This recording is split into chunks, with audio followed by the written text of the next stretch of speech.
சமத்துவம் இருக்கு. அது நம்ம புரிஞ்சுக்க மாட்டோம். நம்ம வந்து இவ்வளவு இருந்து வீட்டுல உட்கார்ந்து அழறோம். ரோட்ல உட்கார்ந்தவன் எல்லாம் இருக்கிற மாதிரி சிரிக்கிறான் அப்படின்னா யாரு ஏழை யாரு பணக்காரன்? இல்ல மனசு. அவனுக்கு அதெல்லாம் தாங்கிக்கிற சக்தி அவன் கொடுத்துட்டான். அவனுக்கு தான் ஏழைங்கிறது கூட தெரியாதுங்க. அந்த பாவம் கூட அவனுக்கு இல்ல. அப்புறம் யாரு ஏழை யாரு பணக்காரன்? அதனால பகவானோட சிருஷ்டில பயங்கரமா சமத்துவமா இருக்கு. எல்லாருக்கும் மிருத்யு வச்சிருக்கான். ராஜாவது ஏழையாவது எல்லாருக்கும் மிருத்யு இருக்காது. எப்போ மிருத்யு வரும்னு யாருக்காவது சொல்லியிருக்கானா? ஒரு 2 பசங்களுக்கு அப்படி சொல்லி வச்சிருக்கான். யாருக்கும் சொல்லலையே.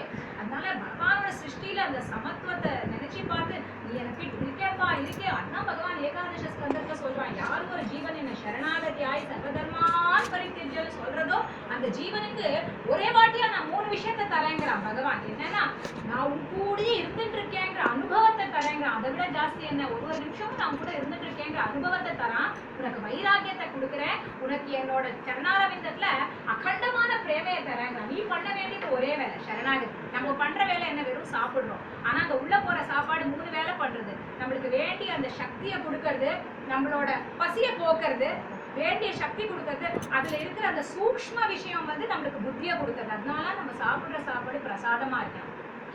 இல்லையா புத்தி கெட்டு போயிடும். சொல்லியிருக்கேன்ல, பீஷ்மர் அப்பேற்பட்ட துரியோதனோட சாப்பாடு சாப்பிட்டதுனால்தான் புத்தி கெட்டு போய் திரௌபதியை ரட்சணம் பண்ணணும்னு ஏண்டவரால கை தூக்க முடியல. அந்த சபையில சாப்பிட்ட சாப்பாடோட பலன் அது.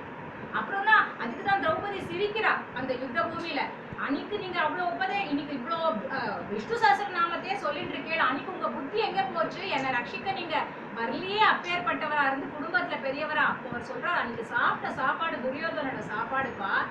அதனால என்னோட அந்த ரத்தம் எல்லாம் அந்த மாதிரி இடிச்சு எனக்கு நல்ல புத்தி வரல, புத்தி போயிடுது. ஆனா எனக்கு அந்த ரத்தம் எல்லாம் அந்த பூமியில கிருஷ்ண பானத்தை வாங்கி வாங்கி போயிட்டு இன்னைக்கு என்னோட ஸ்வயம் நிலையில இருக்கிறேன். என்னோட ஸ்வயம் புத்தி வந்திருக்கு. அதனால சஹஸ்ரநாமம் சொல்ற தகுதி எனக்கு வந்துருக்கு. அதனால சாப்பாடு நம்ம வேற இன்னும் சமைக்கும் போது பகவானுக்கு நினைச்சு சாப்பாடுல கூட சாப்பிடும் போது மகாதேவா கோவிந்தா ஜெகநாதா இன்னும் ஜெகநாதருக்கு ஜெகநாத் புரியில சுவாமிக்கு போகம் கொடுக்கும்போது ஃபுல் உலகத்துக்கு சாப்பாடு கிடைக்கும்.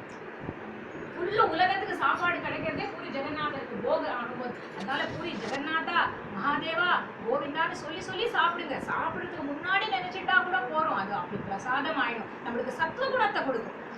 நமக்குள்ள ரஜோகுணம் தமோ குணத்தெல்லாம் நீக்கி நமக்குள்ள சத்துவகுணம் வந்தாதான் அது ஸ்டார்டிங் பாயிண்ட் ஃபார் பக்தி.